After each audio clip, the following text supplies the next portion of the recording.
Buenas noches. En los últimos días se conoció información que involucra esta vez directamente al exministro Julio De Vido en el cobro de sobornos por el caso Odebrecht. La información fue dada por el periodista Hugo Alconada Mon en La Nación el domingo. Es un trabajo que hicieron un grupo de periodistas, que hizo un grupo de periodistas latinoamericanos en Brasil a propósito de este caso que estalló precisamente en Brasil. La información indica que se habrían cobrado del Ministerio de Planificación en tiempo de debido unos 25 millones de dólares para la construcción de una multimillonaria obra de ampliación de redes de gas. Pero de todos modos, esta es una noticia más sobre el caso Odebrecht que ya lleva bastante tiempo, que se sabe bastante en Brasil, que se sabe bastante en otros países de América Latina y que en el único país que no avanza es en la Argentina. De este tema vamos a hablar con dos personas que siguen de cerca el caso Odebrecht, Paulo Oliveto y Hernán Reyes. Y hay otro tema, mañana de alguna manera se va a lanzar la campaña por las primarias con un acto que va a hacer Cristina Kirchner en el estadio de Arsenal. Cristina Kirchner viene de romper el peronismo va a tener 3 propuestas en la provincia de Buenos Aires. ¿Qué significa eso? ¿Qué significa eso para el país, para el gobierno, para la política, para el propio peronismo? De esto vamos a hablar con Fernando Iglesias y con Marcos Novaro, después de los auspicios.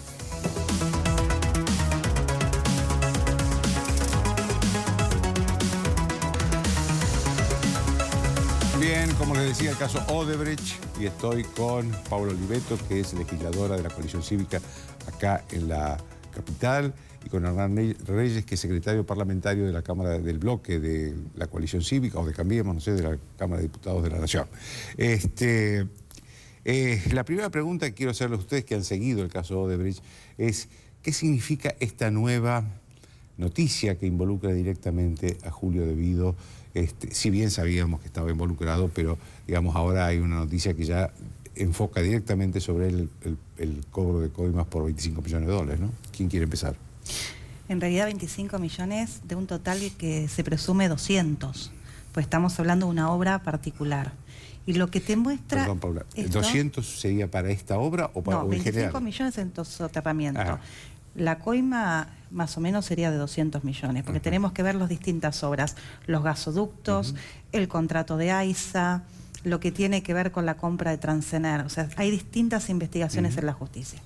Lo que muestra Odebrecht es, de alguna manera, revela la torpeza de la justicia argentina, que estamos todos esperando que de Brasil nos manden documentación, porque durante 10 años la justicia argentina no avanzó. ¿Y qué pasa en la justicia? Pero lo que tiene que entender la gente es que la plata de la obra pública es plata blanca, que sale de la cuenta única del Tesoro. Claro. Por lo tanto, la trazabilidad de los fondos, si la justicia quisiera investigar, es fácil, porque determinar el sobreprecio en una obra pública es fácil, determinar la cartelización es fácil, determinar que los socios argentinos no tenían antecedentes económicos como para presentarse en esas licitaciones es fácil. Fíjese que Escanca 2, que surge a partir de la investigación de un fiscal, Stornelli, tiene casi 10 años en la justicia y estuvo a punto de ser cerrada. Sí, la abrió la Corte Suprema hace poco. Entonces, ¿qué tenemos nosotros? Siempre estamos esperando el milagro. Si no hubiese sido porque López tiró los bolsos arriba de una pared en un convento, hoy esa causa por enriquecimiento de López hubiese estado cerrada. Es muy, muy terrible la situación. Lo que quiere decir, Paula, es que la justicia no investiga, salvo que le traigan los papeles al despacho del fiscal o al despacho del juez. Sí. Y en el caso de Vido, hay que pensar que esta persona, que es diputada de la Nación, tiene 2 de sus secretarios detenidos, uno condenado por la tragedia de Once. Jaime, 2 detenidos, por la tragedia, Jaime está detenido y está detenido López, que era su secretario de Obra Pública. Claro. Y el que está con juicio oral y condena es Schiavi. Claro. O sea, él tuvo sus 2 personas por debajo, inmediatamente inferior, están presas y todavía nos quiere hacer creer que él no era responsable. Y la verdad que se ha llevado muchas vidas, la mala gestión de De Vido y la corrupción de su ministerio. Entonces es importante que la justicia avance, porque es terrible lo que nos ha pasado. Y la verdad es que lo que nos muestra Brasil es que con leyes aptas y con jueces valientes, la situación se puede revertir. Hernán. Esto que dice Paula es importante, ¿no? Porque si nosotros no tenemos justicia es porque hubo una acción. Y si nosotros tuvimos el nivel del latrocinio a través de la obra pública es porque hubo una organización preparada para saquear las arcas del Estado. No podría haberse dado el nivel de corrupción en obra pública, que no es solo Odebrecht. Odebrecht es el caso internacional, si ustedes quieren ver, es la frutilla del postre. Pero es donde está más comprobado todo, porque hay delaciones en Brasil, hay casos que se han abierto en otros países de América Yo le Latina. diría que está comprobado en Brasil, que hubo coimas en Argentina, pero le diría que en las causas nacionales también está comprobado. En vialidad está muy claro los sobreprecios, la cartelización, y eso es la denuncia de asociación ilícita que nosotros hicimos hace tiempo. Pero quería decir esto. Lo que hubo en la Argentina fue una organización para el saqueo a través de la obra pública, y fíjese usted que en la UIF, que en el Ministerio Público Fiscal, estamos hablando de organismos de control, que en la CIGEN, siempre el kirchnerismo logró poner en aquellos lugares centrales de control a personas de su máxima confianza. Hoy estamos pagando las consecuencias de la corrupción de muchos años y pagando las consecuencias en cómo se dilata la investigación, porque hoy, lo que dice Paula, es no necesitamos la información de Brasil para avanzar, pero qué bueno sería que la procuradora Gil Carbó hubiera hecho algo y no hubiera demorado 6 meses en firmar un memorándum recién ahora de una investigación conjunta con fiscales argentinos y brasileros. Lo que quiero decir es, la Argentina tiene que dar un paso adelante, esta es una bisagra, es una oportunidad enorme y pone en juego los 4 poderes del Estado. El Parlamento tiene que accionar, el Ministerio Público tiene que accionar, la justicia definitivamente tiene que dar una señal de que quiere ser independiente y el gobierno me parece que ha tomado algunas acciones muy positivas, como son la intervención de la OA como querellante, la intervención del Ministerio de Justicia, de la Oficina Anticorrupción, disculpe, y del Ministerio de Justicia para intentar colaboración de los países partes como Brasil o Estados Unidos. Ahora, acá evidentemente hay un problema no solo de Gil Carbó, sino también de fiscales y jueces. Por supuesto. Que, digamos, porque no necesitan los fiscales que les ordene Gil Carbó. En el caso... ¿Hay realmente una protección sobre debido? A ver, Ariel Lijo, que no avanzó en la causa de los gasoductos, tiene a su hermano, Freddy Lijo, que era una persona cercana a Debido, que operaba en la Justicia Federal y funcionario de Daniel Scioli. Cuando uno mira la matriz de corrupción y la puede traspolar a las distintas licitaciones y a las distintas obras públicas, se repiten funcionarios, se repiten empresarios y se repite la complicidad de determinados jueces federales. Entonces, esto es evidente, es comprobable, el sobreprecio está comprobado. La cartelización de la obra pública en la Cámara Argentina de la Construcción está comprobada. Hay en las causas testimonios, y los testimonios de Brasil así lo acreditan, que las reuniones para repartirse la obra pública se hacían en la Cámara Argentina de la Construcción, que manejaba Wagner. ¿Y quién era Wagner? Era un empresario de la obra pública relacionada con Kirchner. Tal es así que durante toda la gestión del kirchnerismo estuvo al frente de la Cámara Argentina de la Construcción. Se repite la misma matriz, los mismos empresarios, el mismo esquema de sobreprecios, el mismo direccionamiento en los pliegos, la misma forma de certificar obra. Y la verdad es que es importante estudiarlo como una matriz, donde no funcionó donde no funcionaron los controles del Estado, pero tampoco, una vez que se llevaron las pruebas a la justicia, funcionó un poder fundamental como es el Poder Judicial. Miren, nosotros hemos aportado en la causa hasta las entradas y las salidas de quienes llevaban las valijas con plata, que entraban de Brasil, una persona que se declara en Brasil que era el valijero de Yusuf, y que se declara como el valijero. ¿Tienen el nombre? Nosotros hemos aportado el nombre, hemos aportado las entradas y las salidas, Nacho Otero también lo ha aportado, nosotros hemos comprobado que se hacía por vía terrestre, a través del Tancredo Neves, traían dinero en efectivo, permanecían en la Argentina 1 hora, 15 minutos, volvían a salir a Brasil, una persona que tenía domicilio en Pernambuco. No es viable semejante maniobra para entrar a la Argentina. Y estamos esperando que esto también se investigue, porque no es que no hay pruebas, faltó voluntad. Y es muy importante porque la forma que nosotros tenemos para salir a un país mejor es mejorar las instituciones y generar las leyes para que puedan avanzar. Y muchas de las leyes que ha propuesto el presidente Macri, el Poder Ejecutivo y también los legisladores que quieren empezar a generar herramientas, no son votadas, las traban. ¿Quién las traba? El Frente para la Victoria. Bueno, pero hay otro, el Frente para la Victoria no es mayoría en la Cámara de Diputados. En Senado sí. Usted fíjese que la delación premiada, que es un avance, es un paso, no es un gran avance, pero sí es un paso, no incluye a las personas físicas. A las personas jurídicas, sí a las personas físicas. Es decir, que o sea, que si Odebrecht como empresa quisiera aportar información, no, se le tiene que pedir a las personas. A los directivos de las empresas, a los dueños, pero en forma personal. Pero no a las empresas. Y está la nueva ley, claro. Son dos leyes distintas. La ley del arrepentido sobre personas físicas, que ya es ley en la Argentina, y la ley de responsabilidad penal empresaria, que es esta ley que estamos intentando que el Congreso de la Nación, que la Cámara de Diputados... Esa parte la sacaron, fue propuesta y fue sacada después. Y ahora, lo que hubo fue una sesión, una reunión de la Comisión de Legislación Penal, una reunión plenaria de diferentes comisiones, donde el Frente para la Victoria se negó a ir, donde el Frente Renovador tampoco fue a la primera, fue a la segunda. Y ahí hay una herramienta más, Joaquín. El Estado argentino tiene, primero, que tener la vocación de dar un paso adelante, de dar un cambio de página respecto a la corrupción, a la matriz corrupta entre funcionarios y empresarios.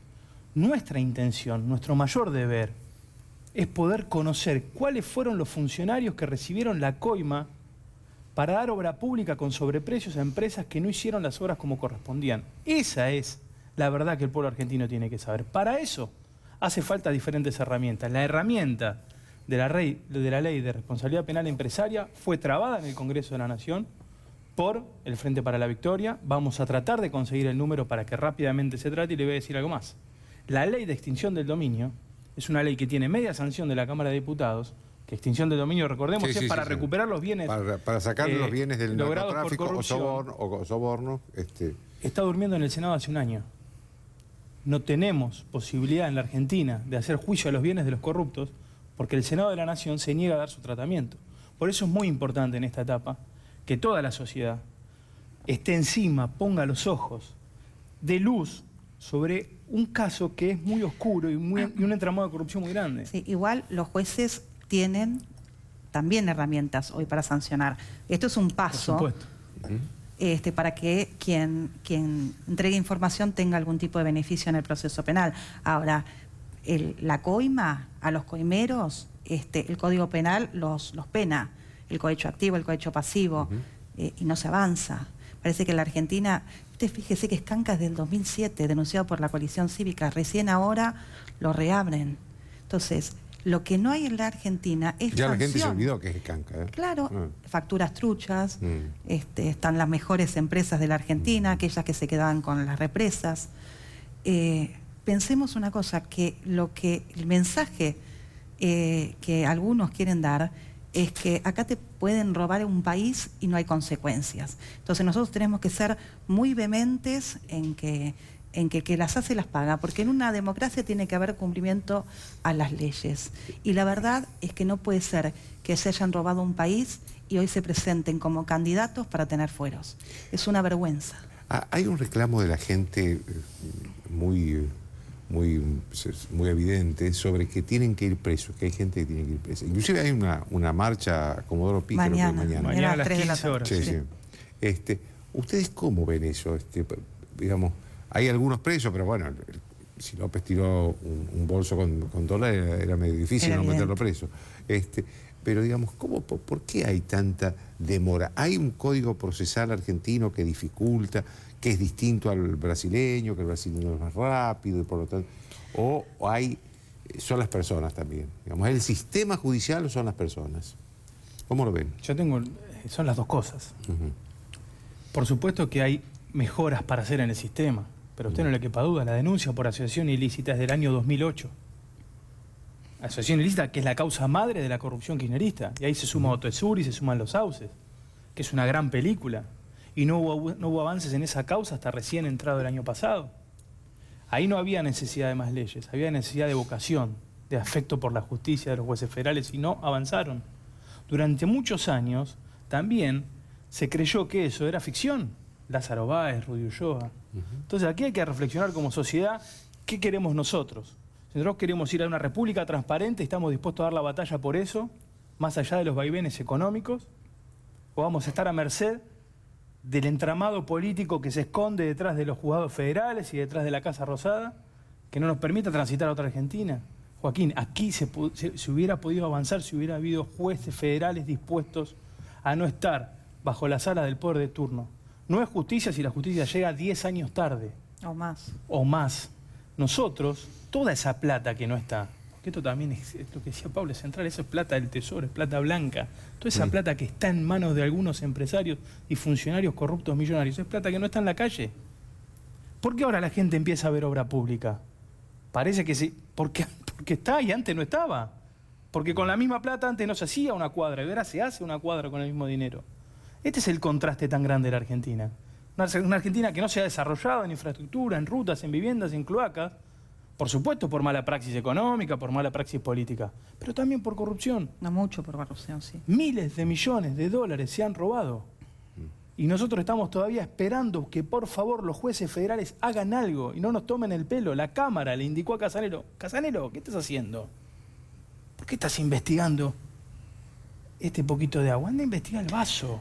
Ahí está todo. Yo creo que los argentinos vimos con naturalidad que se armara justicia legítima y se declararan parte de un armado político. Los argentinos vimos con naturalidad que se enriquecieran funcionarios y que no hubiera sanción. Y ahora estamos viendo con naturalidad que Freiler sigue siendo camarista, cuando está absolutamente probado su situación patrimonial que no puede explicar. Y es una muy mala señal lo que ha pasado en el Consejo de la Magistratura, porque le está diciendo a esos jueces federales que ahora se han nucleado en una asociación corporativa. Una relación propia de jueces federales. De jueces federales, como si alguien los estuviera. Rendir cuentas no es atacarlos. Pedir que rindan cuentas de su labor como funcionarios públicos no es atacarlos. Entonces, lo que ha pasado en el Consejo de la Magistratura es un tema emblemático y la verdad es que nosotros tenemos que ir a un cambio de la ley de Consejo de la Magistratura y tiene que saber la gente también, cuando va a votar, que uno puede decidir quedarse en el pasado o avanzar hacia un futuro. Y la verdad es que hoy no tenemos los diputados y los senadores cuyo número nos permitan seguir profundizando el cambio institucional que la Argentina requiere. Y esto es un tema para pensar, porque lo del Consejo de la Magistratura pareciera que le dice a los jueces, ustedes pueden seguir no trabajando correctamente, pueden seguir no rindiendo cuentas, pueden seguir teniendo una vida de ricos cuando tienen sueldos de gente de clase media, importantes, sueldos importantes, pero no que le permitan tener el nivel de vida que muchos llevan. Y yo siempre me pregunto, los jueces federales, y estoy hablando muchos también del interior, que viven como ricos, ¿quiénes son los que le pagan la vida? ¿Las organizaciones del narco, como en el caso de Salta? Entonces, el control patrimonial de los jueces tiene que ser una práctica habitual y no cada vez que le tenemos que pedir una declaración jurada tener que ir caminando en procesión para que rindan cuenta también de su situación patrimonial. Nos queda poco tiempo, pero quería hacerle una pregunta que me parece fundamental y que Paula de alguna manera la citó muy al pasar. Es el tema de los socios argentinos de Odebrecht. Porque, digamos, la versión que hay es que Odebrecht pagaba los sobornos a través de los socios argentinos. Pero los socios argentinos desmienten eso. Entonces, ¿cuál es la información que ustedes tienen? Nosotros lo que sabemos de lo que surge de las declaraciones de Brasil y tendrá que ser desandado por la justicia, era que el propio Poder Ejecutivo, antes de entregar una obra, le decía o lo direccionaban con qué socio argentino tenía que relacionarse. Y si uno mira algunas obras públicas en particular, aparecen dos empresas que se repiten y que tienen incidencias en relación con funcionarios que se están investigando en otras causas. Y la verdad es que no hay, ¿Y cuáles son esas dos empresas? No hay impunidad. Electroingeniería y también BTU. Y también tendrá que rendir cuentas de las operaciones IEXA y todas aquellas empresas que han participado en las obras. Le va a hacer muy bien al presidente, nos va a hacer muy bien a los argentinos y creo que es un paso adelante. ¿Tienes algo para agregar? No, sencillamente esto es una gran oportunidad para la Argentina. Y aquí nos va a poner, nos va a pintar de cuerpo entero. Cómo opera la política, cómo operan los jueces, cómo opera el gobierno. Esto que decía Paula, los diputados de la Nación tienen algo que hacer. Los jueces tienen algo que hacer, los fiscales tienen algo que hacer. El gobierno, el Poder Ejecutivo tiene algo que hacer. Ojalá la sociedad ponga la mirada sobre todos nosotros, nos exija y demos definitivamente un salto a una Argentina distinta. Aquí hay gente que se ha enriquecido con lo que le falta a otras personas. Hay jueces que son millonarios negando justicia. Es deplorable.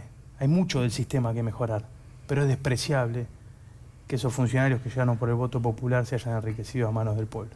Por primera vez tenemos un gobierno que está poniendo mucho de sí para que esto termine, ¿no? Y es muy importante destacarlo también, pues si no todo es lo mismo, y no es lo mismo el gobierno de Cambiemos que el que se fue. Le agradezco a los dos. Gracias.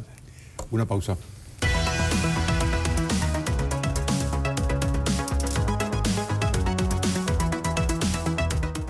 Invertí tus dólares en Santander Río y convertite en un atleta de las 3 PM. Hacelo a través de Online Banking o llamando al 0800-999-2400.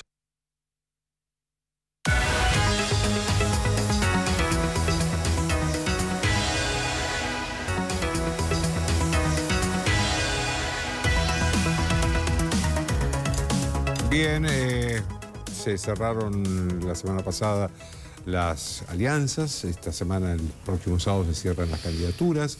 Mañana está el acto que se supone que es el lanzamiento de la candidatura de la expresidenta Cristina Kirchner. Bueno, si no hubiera anuncio de candidatura mañana, con un acto y con la ruptura del peronismo, ya tenemos que analizarla con parámetros que no son de la política, ¿no? Pero de todos estos temas y también de cómo queda el gobierno, con esto estoy con Fernando Iglesias y Marco Novaro, o Marco Novaro y Fernando Iglesias. Lo primero que le quiero preguntar a ustedes, ¿cómo ven que queda el peronismo después de esta decisión de Cristina Kirchner de abandonar el peronismo, ¿no?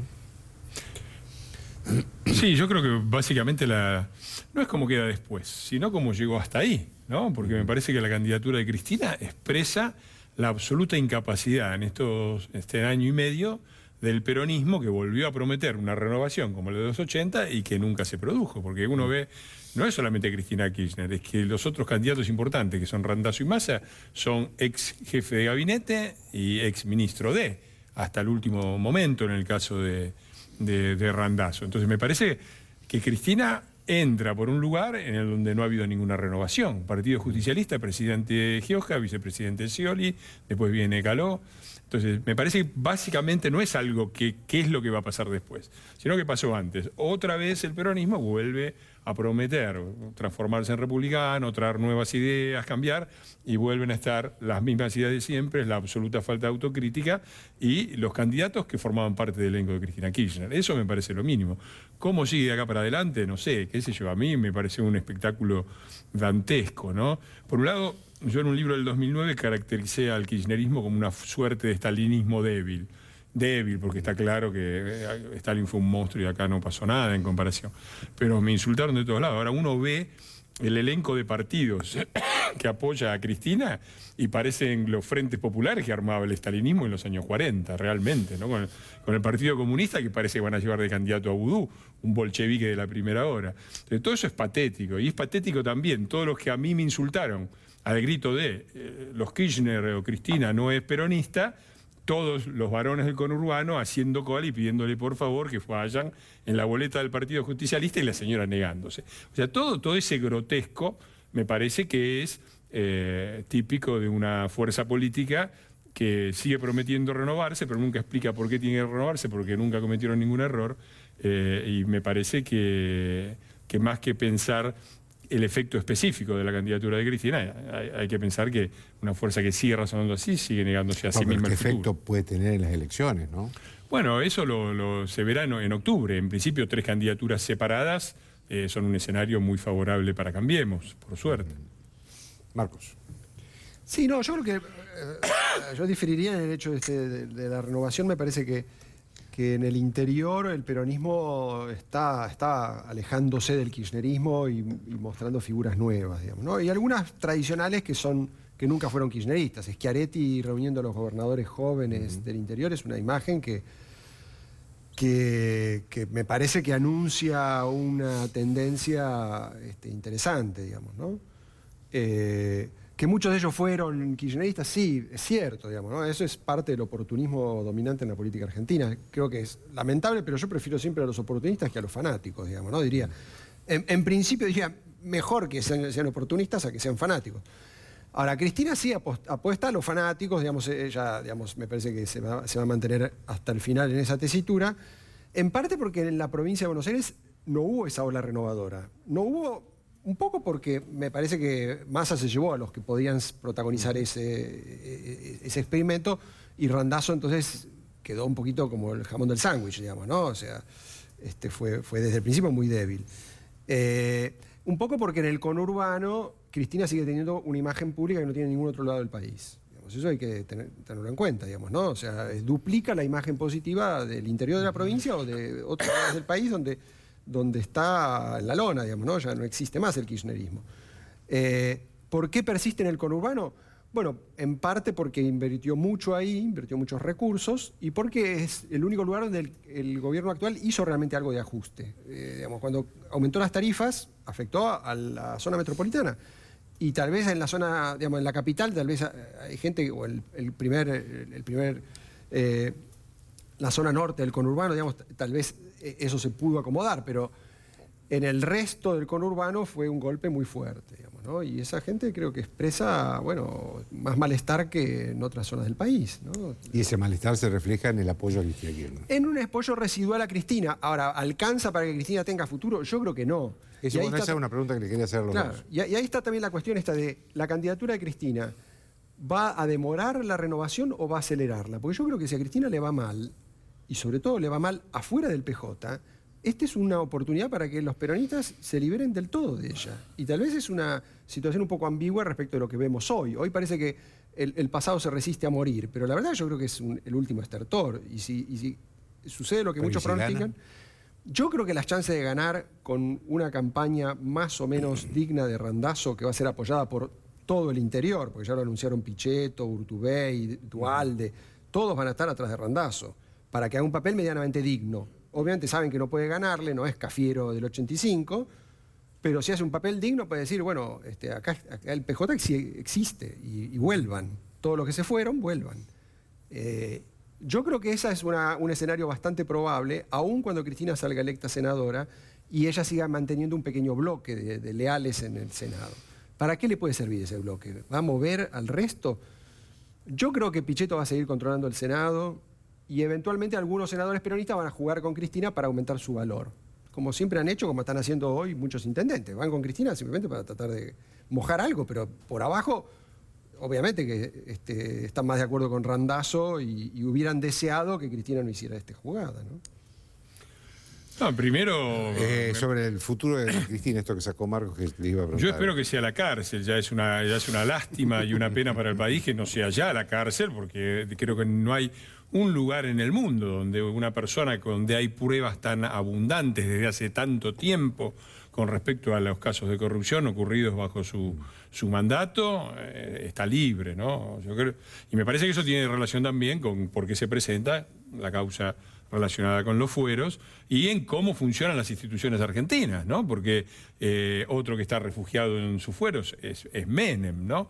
A mí me parece que ahí se necesita una reflexión de la ciudadanía argentina. Porque yo escucho ahora, yo voy a ir a la marcha de mañana y voy a ir a Comodoro Pi a las 3 de la tarde, perfecto, vamos a protestar, vamos a pedir que los jueces cumplan con sus funciones. Ahora, ¿cómo es que tenemos estos jueces? O para decir la pregunta de otra manera, ¿era posible que después de 24 años de 26 en el que el Poder Ejecutivo decisivo en la designación y remoción de jueces fuera del Partido Justicialista y un poder político en que desde 1983 en el otro órgano competente, que es el Senado, está desde 1983 bajo control del peronismo, ahora mismo lo está? Digo, ¿qué jueces esperábamos los ciudadanos argentinos tener después de eso? Tenemos los jueces que eligieron los que la ciudadanía votó. Y eso me parece que es importante también pensarlo en las elecciones con respecto a octubre, que esto tiene consecuencias de largo plazo. El voto superficial, el voto bueno, estamos bien económicamente por ahora, trajo esto, ¿no? Ahora nos quejamos de los jueces. Con justicia, y yo mañana voy a estar, pero también pensemos en octubre qué voto es. Futuro de Cristina y del peronismo. Yo soy optimista, no optimista del lado de ellos, optimista del lado del país. Me parece que hemos llegado a un punto donde pueden pasar solo dos cosas que mejoran la situación. Una es que el peronismo finalmente cumpla con su promesa de 1983, que es renovarse. Transformarse en un partido republicano, respetuoso de las instituciones, un partido que cuando llega al poder no saquea y cuando no se queda fuera del poder no organiza saqueos para bajar a los que subieron. Un partido normal, entre otros partidos, no los representantes únicos de la patria y el pueblo. Si el peronismo se transforma en eso, es un paso adelante. Y si no lo hace, para mí, desaparece, va a quedar como una secta de adoradores de Perón Evita, más o menos como, qué sé yo, como los adoradores del Gauchito Gil. Entonces, me parece que cualquiera de las dos opciones, renovación del peronismo o el peronismo relegado a una expresión mínima, es positiva para el país y ojalá dé lugar, cualquiera de las dos, a una democracia mejor de la que hemos tenido hasta ahora. ¿Existe ese peronismo democrático? ¿Hay un peronismo democrático y republicano en este momento? A ver, no sé si tanto como republicano, pero que tiene una inclinación mayor que otros a moderarse, a colaborar y a, en la medida de lo posible, que respetar las instituciones, digamos, siempre dentro de márgenes, bueno, que uno desearía que fueran un poco más exigentes, digamos, ¿no? Más estrictos, pero convengamos en que la política argentina funciona con bastante independencia de la letra de las instituciones muchas veces, no solamente por acción de los peronistas, digamos, ¿no? Entonces, por algo la gente apoya el peronismo, digamos, ¿no? Por algo ha votado durante todos esos años que mencionaba Fernando, la gente apoyó esa forma de hacer política. La política criolla nos simpatiza mucho a buena parte de los ciudadanos. Entonces, incluso ciudadanos que no son peronistas y a veces a muchos otros políticos que también practican una versión lábil de la república, digamos, ¿no? Para no hablar de los que son fanáticos, que son antidemocráticos o que son completamente corruptos, digamos, ¿no? Para hablar de la mejor parte, la parte más sana. Yo creo que esa gente tiene muchos incentivos hoy para tomar distancia de Cristina. Me parece que los tiene más desde que ella se fue del PJ. O sea que me parece que en ese sentido es un acto de saneamiento. Ahora, puede suceder también que tarden mucho en recomponerse. Yo creo que un poco en relación a lo que decía Fernando, la comparación con los 80. Y los 80 fue relativamente fácil esa renovación, por más que fuera un poco superficial, pero fue relativamente fácil porque los males de la ortodoxia y de la radicalización estaban muy lejos, ¿no? Se pudieron sacar muy rápido de encima a los ortodoxos. Isabel estaba en el exilio, López Rega estaba escapado, y lo que quedaba, digamos, de ortodoxia no era tan fanática, Lorenzo Miguel, Herminio Iglesias, y perdieron enseguida el control de la situación y el apoyo del electorado. Esta no es la situación actual, ¿no? Hoy los logros del kirchnerismo están mucho más vivos, no hubo en el medio una dictadura feroz que generara, digamos, alarmas mucho más graves, no hubo tampoco una crisis furibunda, entonces se entiende que tarden más. Y además me parece que, digamos, la complicidad o la participación en el kirchnerismo fue demasiado acrítica, ¿no? Yo creo que nadie esperaba en el peronismo moderado que el kirchnerismo llegara a estos niveles de corrupción y también de abuso del poder. Me parece que ellos mismos están sorprendidos de que Cristina esté haciendo esta tarea, digamos, de autodestrucción ahora, ¿no? Entonces yo creo que el problema es bastante más complicado para ellos y probablemente tarden mucho más que en los 80 y seguro mucho más que en 2001. ¿No? En 2001, además de la crisis furibunda, tuvieron la ayuda de la Rúa, que pagó con todo el costo de esa crisis. Entonces pudieron hacer una no renovación. Creo que claramente eso entraría así en la categoría de una simulación de renovación, ¿no? Porque ahí la reconversión de menemistas en dualdistas y después kirchneristas fue muy fácil, demasiado fácil para los peronistas. Y así pagamos nosotros las consecuencias, digamos, ¿no? Por suerte, esta vez yo creo que va a ser un poco costoso, ojalá que no termine en una destrucción del partido, ¿no? Me parece que la democracia argentina va a mejorar si el peronismo, más que desaparecer, mejora. Fernando. No, yo no estoy tan seguro de eso, pero puede ser. Digo, si el peronismo se renueva y se hace republicano, hoy claramente no lo es, ¿no? Me parece que es muy claro que es un partido todavía con claros reflejos hegemónicos. Los muchachos siguen hablando desde el lugar, enuncian desde la mayoría, ¿no? Son la mayoría, porque la mayoría y el pueblo trabajador que nosotros representamos, a ver, muchachos, perdieron las elecciones. En una democracia, ¿quién es la mayoría, quién es la minoría? No lo decide la tradición política que a vos te gusta, lo deciden las elecciones. No respetar eso es la versión modesta de no te entrego el bastón presidencial porque no sos legítimo. Es decir, Macri no es un presidente legítimo, no le damos el bastón, Cambiemos no es una mayoría legítima, la mayoría seguimos siendo los peronistas. Me parece que ese reflejo sigue presente. Y yo creo que además el gran inconveniente, hay dos inconvenientes que para mí son mucho peores para unificar el peronismo que en los 80.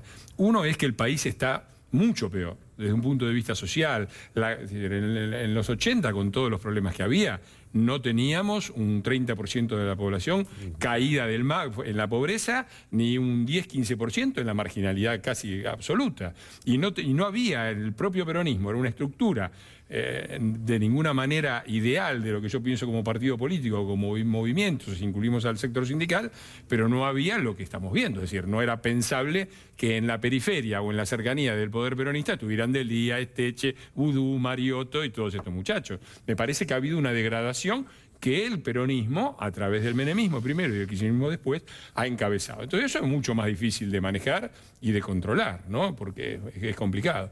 Lo segundo es que el peronismo históricamente se ha unificado alrededor de dos elementos, la caja y el látigo, ¿no? Y acá, como han perdido casi todas las cajas y casi todos los látigos, es hoy una confederación de pequeños caciques viendo a ver quién puede sobre el otro, pero no hay un liderazgo. Se perdieron. Si hubieran conservado la provincia de Buenos Aires, era una situación distinta. Esa caja y esa autoridad política y ese látigo alineaba y rápidamente los muchachos se iban a ordenar. Ahora son todos caciques de segundo orden, muchos de los cuales han sido partícipes y caras principales dentro del kirchnerismo. Que puedan elegir un líder entre ellos y convencer a la sociedad que no son la vuelta al pasado, yo lo veo muy difícil, porque aparte, yo escucho mucho decir esto, no, porque al gobierno le conviene polarizar y le conviene que Cristina esté suelta para que sea candidata. Yo creo que no habría mejor propaganda electoral para Cambiemos que mañana Cristina fuera presa. Sería un mensaje clarísimo a la sociedad de que las cosas están cambiando. Ahora, claramente, habiendo independencia de poderes, no es una decisión que pueda tomar el Ejecutivo. Pero pensar que hay una especulación para proteger a Cristina me parece descabellado. No habría mejor política de comunicación de Cambiemos que la foto de Cristina presa. Uno. Dos, la polarización. La polarización Durán-Barba. Pensar que un asesor ecuatoriano puede polarizar la sociedad argentina es no entender lo que pasa. La verdad es que uno ve las caras, los partidos que forman parte de la coalición de Cristina, los que se proponen como alternativa, y es un tren fantasma de lo viejo, ¿no? Es decir, después Cambiemos o el PRO, quien sea, podrá enunciar eso de una manera política, pero la polarización existe. Hoy realmente yo creo que cada vez más. Yo recordaba el otro día un par de programas en los que participé.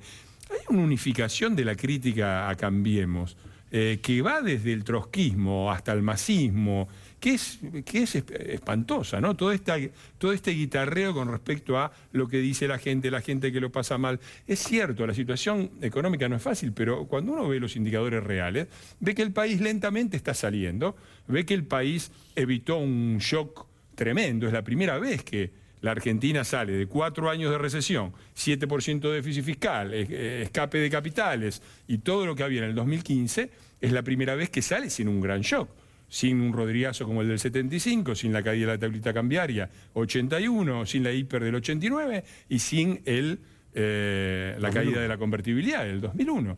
Es la primera vez que se llega a cifras económicas tan malas y el país no explota.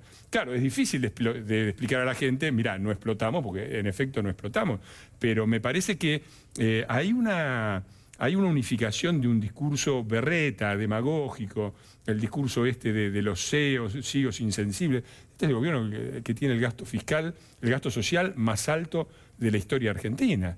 No es una gran noticia tampoco, porque obviamente es para asistir a gente que todavía no salió de la pobreza, pero tampoco se van a arreglar las cosas de 12 años o de un cuarto de siglo de hegemonía peronista en 1 año y medio, ni en 2, ni en 4. Fernando, responde un poco una pregunta última que le iba a hacer, que es cómo está el gobierno frente a esta elección. Pero falta tu respuesta, Marco. No, a ver, el gobierno lo veo mucho mejor que en febrero, marzo, ¿no? O sea, en relación a ese momento... Las encuestas lo dicen, ¿no?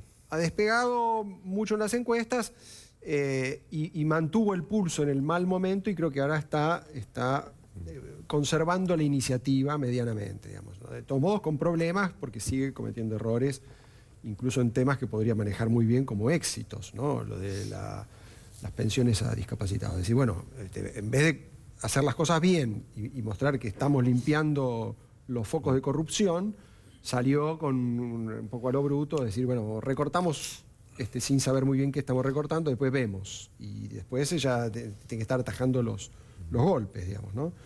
Le suele pasar eso al gobierno, de que las cuestiones que encara, al principio las encara con gran desprolijidad, después tienen que estar corrigiendo sobre la marcha. Y esto me parece que también habla, digamos, de una gestión que en gran medida creo que es cierto lo que dice Fernando, de que el gobierno no ha ajustado, no ha hecho un ajuste, pero para una parte de la población es neoliberal y ajustador. Y para otra parte de la opinión es demasiado lento.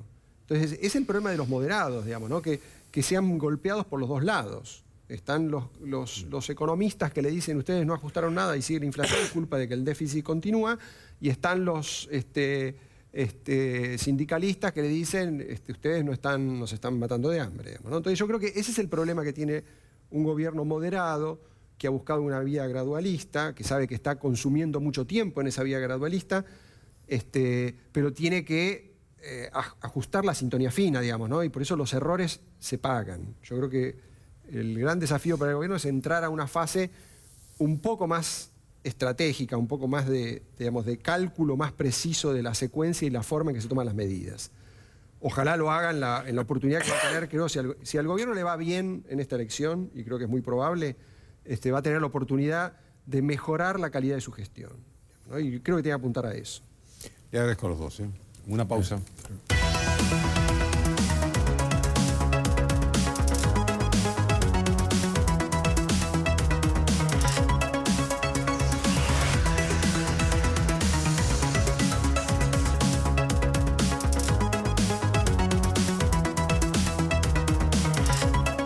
Bien, mañana está el gran espectáculo de Cristina, ¿no?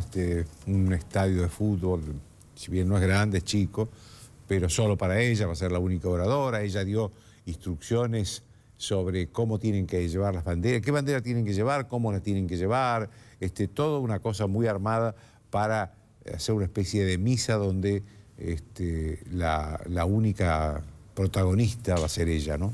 Pero tendremos que saber mañana si va a ser candidata o no. Yo creo que va a ser candidata, porque no puede ser, como le decía recién a Fernando Iglesias y Marcos Novaro, que ella haya roto el Partido Justicialista, haya convocado al acto de mañana, y encima no anuncie si va a ser candidata o no, porque entonces en ese caso ya hay que analizarlo con los parámetros de la psiquiatría y no con los de la política, ¿no? Así que yo creo que va a ser candidata. De todos modos, también hubo hoy una candidatura dentro de la provincia de Buenos Aires, del PJ, que se lanzó, que fue la de Mario Icci, el intendente de José C. Paz. Esta es una maniobra también de Cristina, porque Icci se presentó no en el espacio de Cristina, sino en el espacio de Randazzo. ¿Y por qué? Porque Randazzo tiene el PJ, el Partido Justicialista, y el Estado. Ustedes saben que el Partido Justicialista fue el partido que más votos sacó en la primera vuelta del 2015 en la provincia de Buenos Aires. Entonces es el partido que más recursos financieros recibe de parte del Estado, que distribuye los recursos de acuerdo a los votos, y es también el que más publicidad va a recibir gratuita de parte del Estado. Entonces, ¿qué hace Cristina con ponerle a Randazzo ahí? Dividir tanto el dinero, que va a tener que dividirse por dos, la mitad para Randazzo, la mitad para Ishi, como la publicidad gratuita del Estado, que va a ser la mitad para Randazzo y la mitad para Ishi. Es decir, Randazzo no se va a llevar todo como se preveía. Ahora, a mí lo que me llama la atención, y la verdad que nadie puede darse una explicación, es una pregunta que no tiene respuesta. ¿Qué necesidad tenía Cristina Kirchner de romper el Partido Justicialista?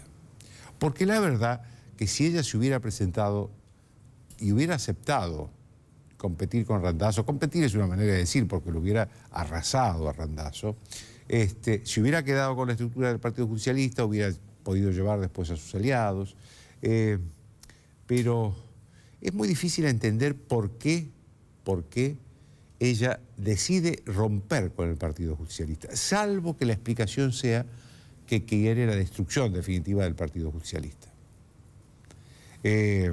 Porque los votos, la verdad que hay que reconocer, los votos son de ella.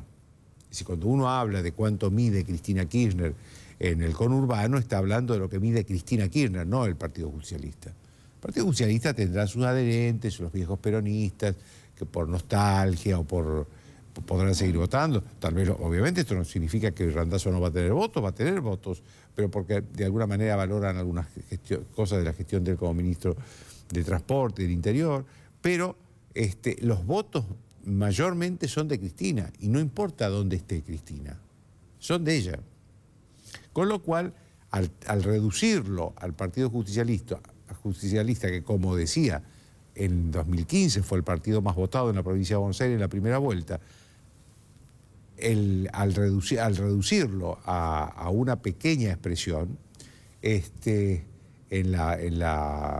esta elección, digamos, tiende a destruirlo, porque además si ha sido algún lugar donde ha sido imbatible el Partido Justicialista, ha sido la provincia de Buenos Aires, hasta que ganó María Eugenia Vidal la elección en 2015. Hasta entonces fue imbatible. Reducirlo ahora a una pequeña expresión es destruirlo. Ahora, creo que la buena novedad es que el peronismo se la sacó de encima, porque esto que hace Cristina es lo que el peronismo quería hacer con Cristina, es decir, sacarla de encima, sacarla del peronismo, es decir, esta señora no es el peronismo. Y es Cristina la que dice, yo no soy el peronismo, y se reúne con estos grupos de izquierda, con la Cámpora, que es del hijo, con la Colina, que es de la cuñada, con Sabatella, el Nuevo Encuentro, con algunos ex dirigentes del Partido Comunista. Es decir, se reúne con esto y dicen, yo no soy el peronismo, yo me siento más cómoda acá.